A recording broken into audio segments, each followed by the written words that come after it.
Hi, Dr. P here, and relying on my experience as a retired teacher, I'm going to present an analogy that might help some people understand better the difference between certain kinds of games or things that people call games. Now, many people have broadened their definition of game to the point where it has become synonymous with play. I try to have game mean something different than play because we don't need two words that mean the same thing. So I want to differentiate between traditional style opposed games and other activities that some call games. As a comic strip author said, life is an essay test, not multiple choice.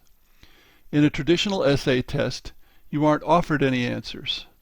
Often you don't even know what the general subject of the question is going to be before you start. So you really have to know your stuff. And there are an infinite number of ways to answer. This is like a good traditional opposed game. Now, multiple choice tests, unfortunately, is very common these days. Multiple choice tests sometimes amount to memorization or training rather than good education. Typically, you're offered 3 to 5 answers and you choose the best one. In some cases, you can even memorize the questions and answers beforehand, as in, say, certification tests for computers. This is like a puzzle rather than a traditional game. There's an always correct solution, which is the answer. You just have to figure out which possible solution is the one that's always correct. Of course, multiple choice tests vary in how apparent the answers are. Sometimes they're readily apparent answers and sometimes not. Multiple choice makes the answers clear, whether they're right or wrong. An essay test does not.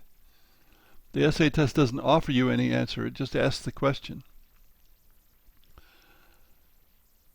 Now, some classic games are actually puzzles, like chess and checkers, but they're too complex for people to figure out.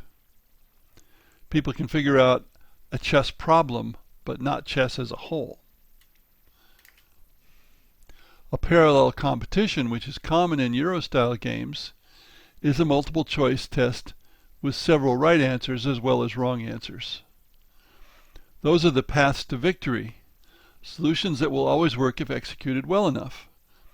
The game, quote unquote, becomes about following a solution, not about solving a problem. So, given that multiple choice tests can be much easier than essay tests, perhaps it's not surprising that parallel competitions and puzzles are more popular than opposed games.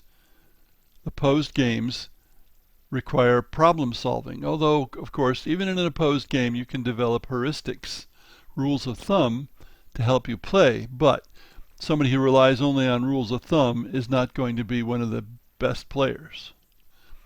Thanks for listening.